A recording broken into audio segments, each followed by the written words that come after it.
조선야담 이야기 시작합니다. 조선 세종 때 어느 시골 마을 가난한 선비의 집에 한 도령이 살고 있었습니다. 도령이 사는 마을에는 버드나무가 많다 하여 도령은 버들골 도령, 버들도령으로 불리었지요. 버들도령의 아버지는 정삼품의 당상관을 지냈지만 재물을 멀리하고 청빈한 삶을 사는 사람이었습니다. 하여 집안에 재물이라도 들어오면 배고픈 이웃들에게 나눠주기 일쑤였고 식구들은 풀로 죽을 쏘어 끼니를 때우는 일이 다반사였습니다. 당연히 동네 사람들은 도령의 아버지를 존경하고 입에 침이 마르도록 칭송을 하였지요. 하지만 정작 이 집 고가는 동네 쥐새끼마저 외면하는 곳이었습니다. 그래도 도령은 아버지의 선비 같은 성품을 이어받았는지 인사성이 바르고 성품이 온화하며 글 공부에서 두각을 나타내 장차 고을의 큰 인물이 될 것으로 칭찬이 자자했습니다. 그런 버들도령에게는 동년배로 박도령이라는 친구가 있었습니다. 박도령의 아버지는 만석군으로 남쪽 땅에서 한양을 가려면 그의 땅을 밟지 않고는 갈 수 없을 정도로 큰 부자였지요.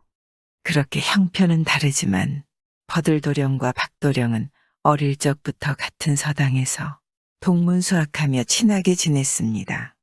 비록 늘 칭찬받는 버들도령과 달리 도무지 글 공부에는 관심이 없어 스승에게 매일 혼인하고 동네에서 소문난 난장꾼이었지만 박도령은 버들도령을 늘 챙기고 버들도령도 그런 박도령의 마음을 다하였지요.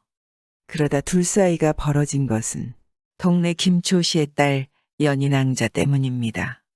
연인왕자는 얼굴이 곱고 성품 또한 온화하여 여기저기서 매파를 보내어 청혼하였지만 거절하기 일쑤였습니다. 연인왕자가 평소 버들도령을 마음에 두고 있었기 때문이죠. 그리고 사실 김초씨 또한 버들도령 집이 가난하기는 하지만 명문가의 자제인데다 총명하기까지 해 내심 버들도령을 사위로 염두에 두기도 하였기에 매파들을 모두 돌려보낸 것이지요. 그런데 김초씨에게 보낸 매파 중에는 만석군 박도령의 아버지가 보낸 매파도 있었습니다. 평소 연인왕자를 몰래 흠모하던 박도령이 아버지를 조른 것이죠.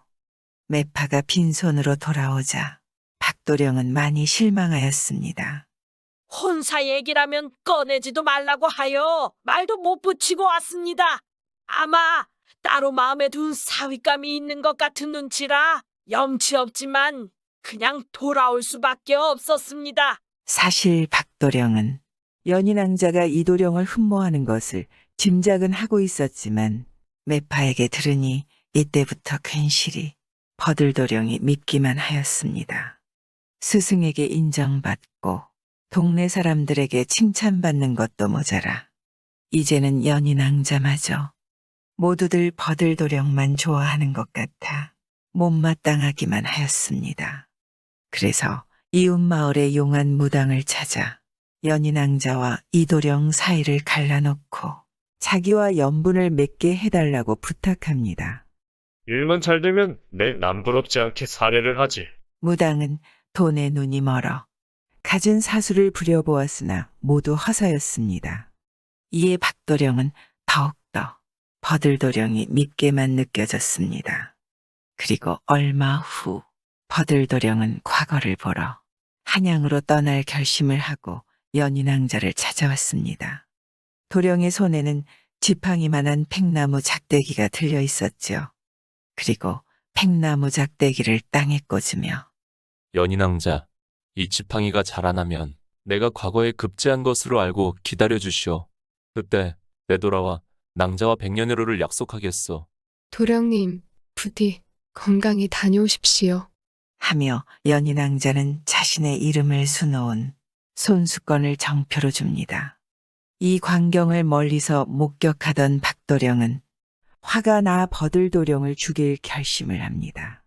버들도령 저놈만 세상에 없다면 하며 몰래 자객을 만나 버들도령을 죽일 것을 사주합니다. 이 일은 자네와 나 둘만 아는 이야기일세. 어느 누구에게도 발설하지 말고 청방산 으슥한 산자락에 들어서면 그때 이를 도모해야 할 것이야. 걱정 마십시오, 도령님. 아무것도 모른 채 버들도령은 굳은 결심을 하고 한양으로 길을 나선 지 며칠 뒤 청방산 으슥한 산자락에 다다랐습니다. 그때 누군가 버들도령의 길을 막아섭니다. 그리고 자객이 휘두른 칼에 버들도령은 그 자리에서 죽게 되죠. 참으로 허망한 죽음입니다.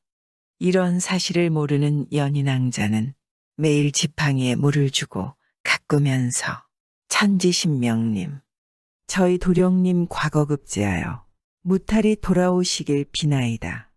수없이 기도와 절을 하면서 버들도령의 과거급제와 금이환영을 기원했습니다. 그런 연인왕자의 모습을 늘 지켜보던 박도령은 속이 타 죽을 맛이었습니다. 이도령의 죽음을 알았지만 차마 말도 못하고 아무것도 모르고 팽나무 지팡이 앞에서 기도나 하는 연인왕자를 보자니 정말 답답하였겠지요. 그러던 어느 날 지팡이에는 신기하게도 어느덧 새순이 돋고 잎이 자라기 시작하였습니다. 도령님이 분명 장원급제를 하신 게 틀림없어. 분명 조만간 금이 환영하실 거야. 연인왕자는 새순이 돋는 팽나무를 지극정성으로 돌보며 하염없이 버들도령을 기다렸고 그렇게 3년의 세월이 흘렀습니다. 그런데 이게 웬일입니까? 장터에 온 장사꾼으로부터 연인왕자의 이름을 수놓은 손수건을 지닌 한선비가 산길에서 피살되어 수년 전에 죽었다는 비보를 듣게 됩니다. 믿을 수 없는 일입니다. 버들도령이 그리 허무하게 죽음을 맞이했다니 허망할 따름입니다. 연인왕자는 돌아온 손수건을 손에 쥐고 팽나무 잎을 보며 그 뒤 한시도 팽나무 곁을 떠나지 않았습니다. 도저히 버들도령의 죽음을 받아들일 수 없었던 것이죠. 그렇게 마음에 병이 든 연인왕자는 결국 그 팽나무에 기댄 채 죽고 말았습니다.